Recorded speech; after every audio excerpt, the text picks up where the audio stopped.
Recently, I made a video going over the strongest character in every Mortal Kombat game. Well, after an overwhelming amount of comments on that video asking me to make one about the weakest character in every game, I have decided to do just that. A video more open to discussion, as I think people feel a bit stronger about the weaker characters sometimes. Here are my picks for the worst character in every Mortal Kombat. And before we get started, I'm very happy to say that this video is sponsored. Thank you so much to Arc System Works for sponsoring this video with their Black Friday sale. Currently, you can purchase a wide variety of Arc System Works games for a generously reduced price. Many of you in the fighting game space will know them for Guilty Gear Strive, which is currently on sale for various platforms, such as the Season Passes for PlayStation and Xbox, and the Daredevil Edition on sale for 25% off on PlayStation 4 and 5. Certainly a good time to get into the game if you wanted to try it out for yourself as one of the biggest fighting games in the FGC right now. And what better time than during the 25th anniversary celebration of Guilty Gear. Other games in the sale include other fighting games, such as BlazBlue Cross Tag Battle, of which you can purchase various versions of the game, or Chaos Code, New Sign of Catastrophe, on sale for PlayStation 4 and Nintendo Switch. If any of these games stand out to you, it's a great time to pick them up. Now, if you're a fan of Arc System Works fighting games, it's not just the sale to be excited about. The release of the latest Under Night title, Under Night In Birth Sis Celeste, isn't too far away, and you can still pre-order the game right now, gaining you a free season pass if you do so. With so many great games on sale during this autumn period, from various versions of Guilty Gear, Under Night, Arcana Heart, and so many more, now is the best time to get involved in the anime fighting game space. Feel free to use the link provided in the description and pinned comment, and the sale runs from November 17th to the 27th. Now, let's get stuck in. Selecting a worst character in the very first Mortal Kombat is actually a bit of a challenge. Mostly because with a roster this small, everyone can kind of play the game just fine, but there is ultimately a worst in this game, and it does usually tend to be a discussion of either Scorpion or Raiden. Now, the important ninja normals aren't that great compared to most characters, which Scorpion definitely suffers with, and Raiden is a character that, at a higher level, does have some difficulty with things being more unsafe than most.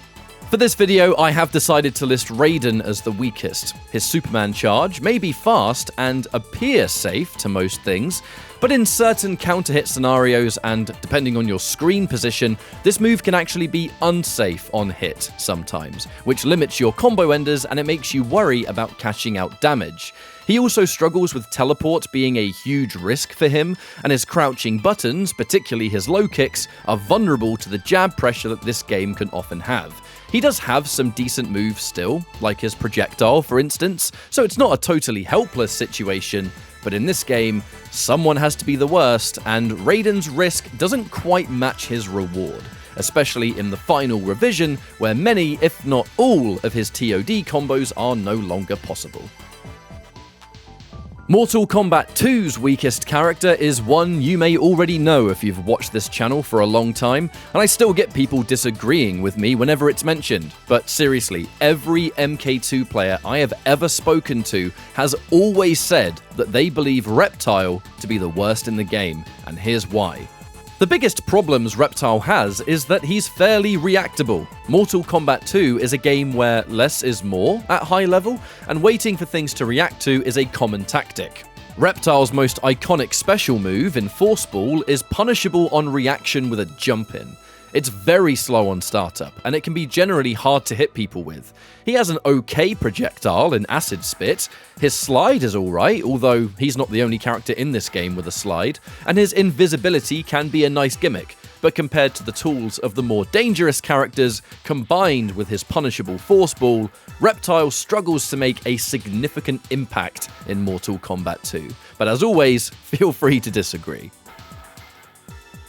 Vanilla Mortal Kombat 3 is mechanically different to Ultimate, and in this game, once again, there are a few contenders for absolute worst. However, in my opinion, the character that is among that discussion and is the worst in the game is Striker. I have a few reasons for this, and if you disagree saying that you think Shiva is worse or maybe someone like Shang or Sector is, that's fair, but hear me out on this one.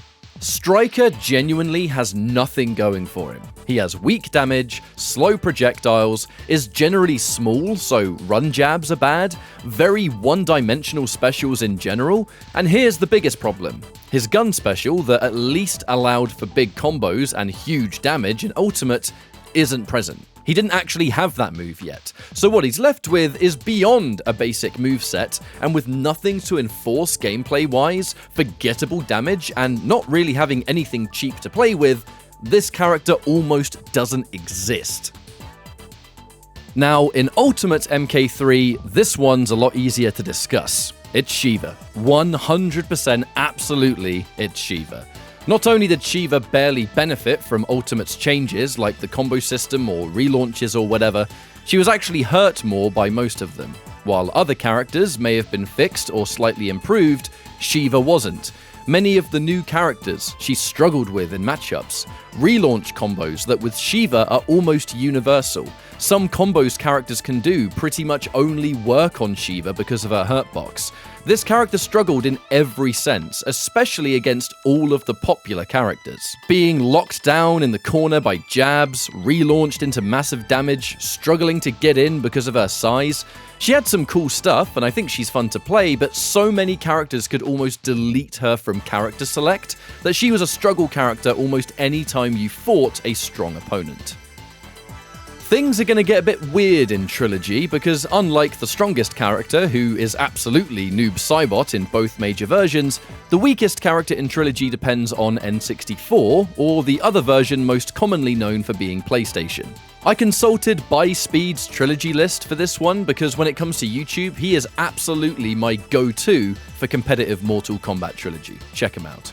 N64 Trilogy has speed listing Sector as the lowest, along with Shang Tsung. However, in the discussion about it, it appears that it's more of a worst by default situation, with N64 Trilogy being described as fairly balanced. It's just that, someone has to be the weakest, and Sector can take some time to set things up. Another thing about being a projectile-focused character is the sheer amount of teleports that Trilogy has makes it difficult and risky to enforce a ranged game plan, especially N64 Trilogy, where teleport cooldown is almost non-existent, so there's more teleports here than ever. For PlayStation, it's mostly the original MK1 characters ported into Trilogy that appear the lowest. It's original Kano and Raiden. They're almost equally bad here, but let's talk about Raiden. You can apply a lot of this to classic Kano as well. These original MK characters aren't that great. I'm not talking about MK2 Lao or Jax, those characters are really strong, but the MK1 characters, which feels weird saying MK1 now I guess, I think I need a new term here, are characters that just don't really function or work. Hitboxes are super messed up, their tools aren't very good, they feel really strange to play due to missing animations that other characters have, like a simple run cycle, and their combos are beyond simple. The biggest thing that holds them back is that they are there mostly for almost novelty, but you'd never play them in a competitive sense. They barely work as they're supposed to, and for that reason, they are just not good.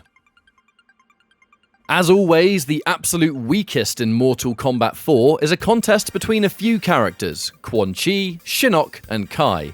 But once again, I have a pretty firm opinion on who the absolute bottom one is in this game, and that does, sadly, go to Kai. You see, in this game, special moves are what separate characters in their viability, and Kai pretty much lacks any kind of significant special to actually help him.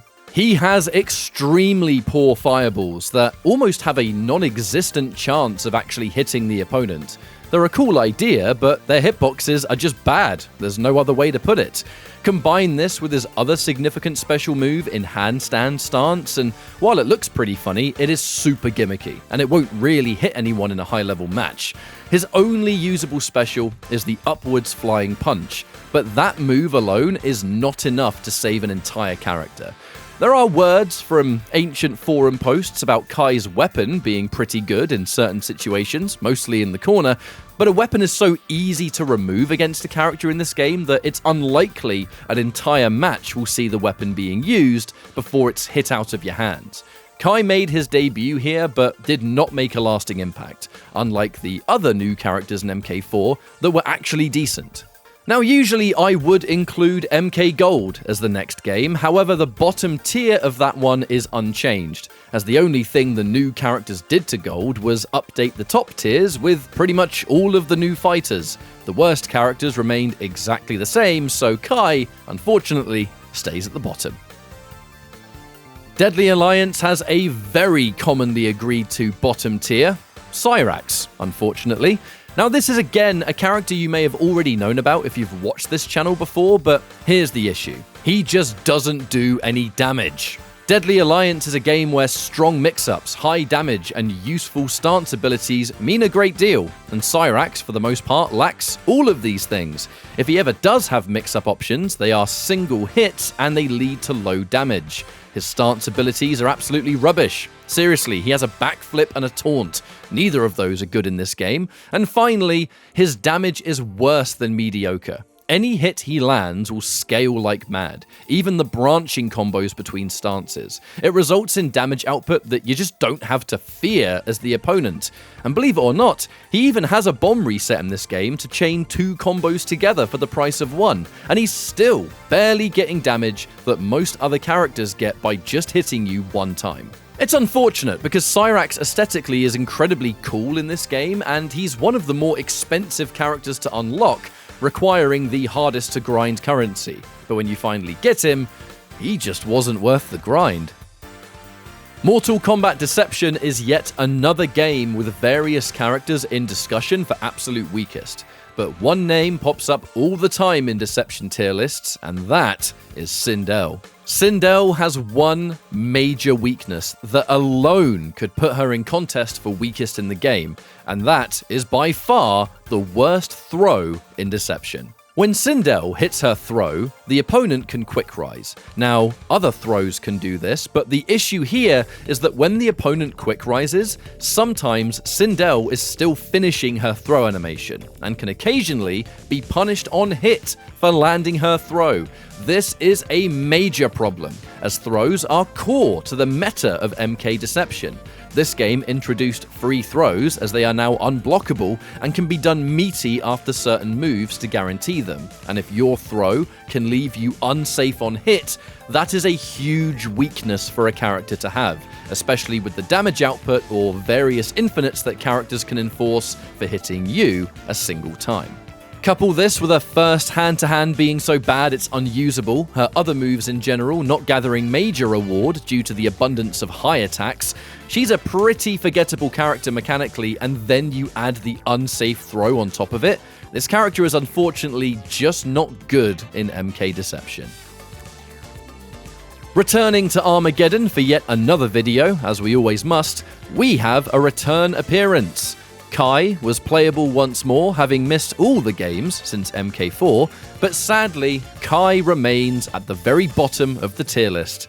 It's really sad because Kai does have a lot of potential as a character, I think, but he just struggles in all of his existing appearances. But anyway, Kai is the worst character in Armageddon because he doesn't have anything to work with. I mean, this character has nothing.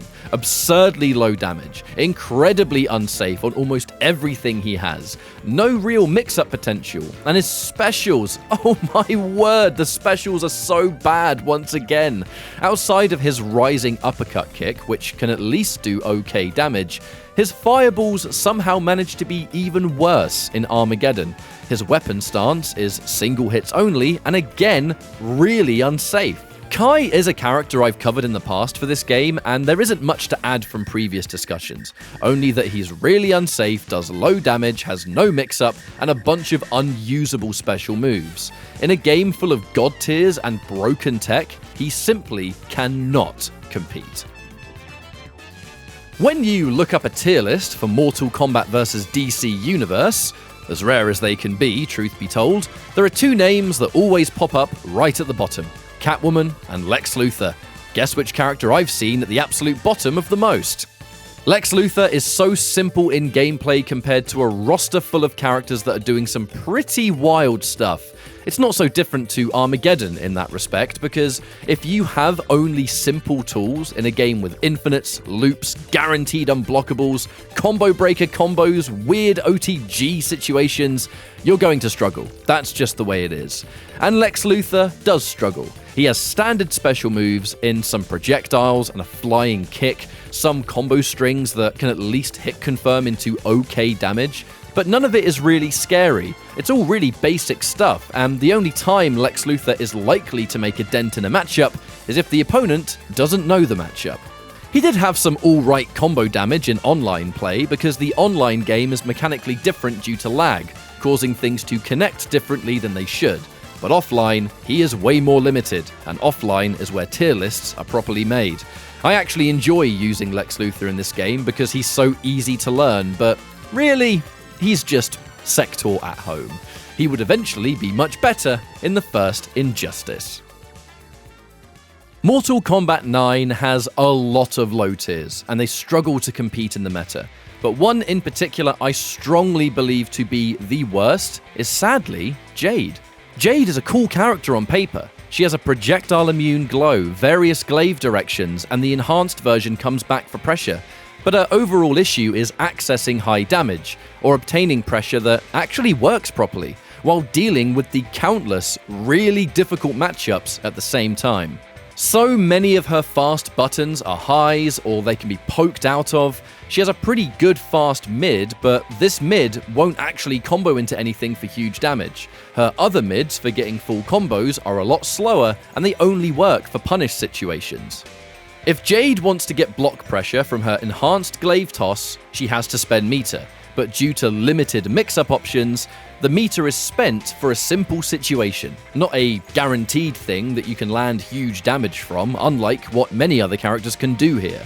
But her biggest downfall is matchups, and her matchups are some of the absolute hardest in the game versus many of the popular characters you would often fight in a competitive setting. When you look at the other low tiers, they often at least have something, no matter how weak they are. But it's genuinely hard to think of a single thing Jade has that can actually help her out. Okay, so choosing a worst character in MKX is really hard. Almost impossible, especially to get one that everyone would agree with, which I'm not gonna try. I don't think that's happening. But I can look at the individual variations and tell you what I think is at least the most obsolete. And I've said this before, I think that is Warlock Quan Chi. Quan Chi is a really good character, right? But only in Sorcerer and Summoner. Warlock does not exist anymore. The final patch straight up invalidated its use, to the point where if you're using this variation now, you've just got to be extremely attached to it. There's no other reason. Every move you get is not worth it in the final version. The tracking forward 3 barely tracks. All you have to do is slightly walk forward and it misses, leaving you open for punishment. The other attacks only work in combos, realistically, but the combo damage is kind of whatever, and not worth picking this variation just to obtain. And if you set up an enhanced stab for a free mix-up, for example, it's okay, but you can already get a free mix-up from the basic trance. Should you want to be safe on this mix-up, you have to spend meter on Rune, which is nerfed in the final version. It's not plus anymore unless you slightly delay it, and if you do, there's a gap. The biggest issue though is low scoop. This move used to be really good. It launched on enhanced, and it gave Quan a true, fast armored reversal. That was why you picked this variation. The patch that nerfed armored launches, though, gutted this move. It lost its armor completely, leaving the only reversal for Warlock as the EX stab, which does not hit people. The tracking is some of the worst in the game, taking the one reason you'd actually play Warlock and removing it. Some people, maybe a lot of you, may have disagreements here, but to me, this is truly an irrelevant variation in MKX, which, I gotta say, is a shame. I used to love playing this, but not anymore. Mortal Kombat 11 is a strange one. It feels like nobody could actually commonly agree to a single weakest character. Everyone had their own idea who the worst character was, whether it was Rain, Baraka, Frost, or even more. But the most regular appearing bottom tier I could find is Rambo. Now, unlike many of the other games in this video, Rambo isn't even a terrible character in terms of not being able to compete, because we did see someone like Rothor, for example, take this character to the highest level and do extremely well, with other players saying maybe he was underrated. When someone like my good friend Waz was talking about Rambo in a video a long time ago, the weaknesses seem to stem from not having great answers versus breakaway, which was the game's combo breaker mechanic, and not having high damage if you catch somebody in the air, which is quite important in MK11 as airborne mobility, or jumping in general, is a key part of the meta, especially with those high-tier characters. Rambo did have some stuff that worked for him at high level, especially if you had various loadouts for different matchups, but the most common argument I'd always see is that Rambo is just very plain and simple, and when fighting top tiers that have all of these incredible tools, Rambo, although he could win, just had to work a lot harder to get results. Probably the best low tier character in this video, if I'll be honest. And finally, MK1, where we currently sit, and with the current patch, there are two characters I see appear in the bottom two most regularly from pro players and their tier lists. That is Scorpion and Sub-Zero. Often, players not being able to fully decide who is the absolute weakest, and this is a hard one to pinpoint because truthfully, the game may even get a patch with the next DLC and this could totally change. But I think right now there is an argument for Scorpion as the weakest character, and I guess I'll try to explain why here. Scorpion was pretty good before the patch. His Cyrax synergy was incredible as it led to high damage and safety on his only usable mid. We even saw MK Javier win one of our own tournaments with this combo. However, the patch nerfing Cyrax the way it did and the changes to Scorpion's air strings made this old style of play no longer work, and it was by far the best cameo to help Scorpion competitively.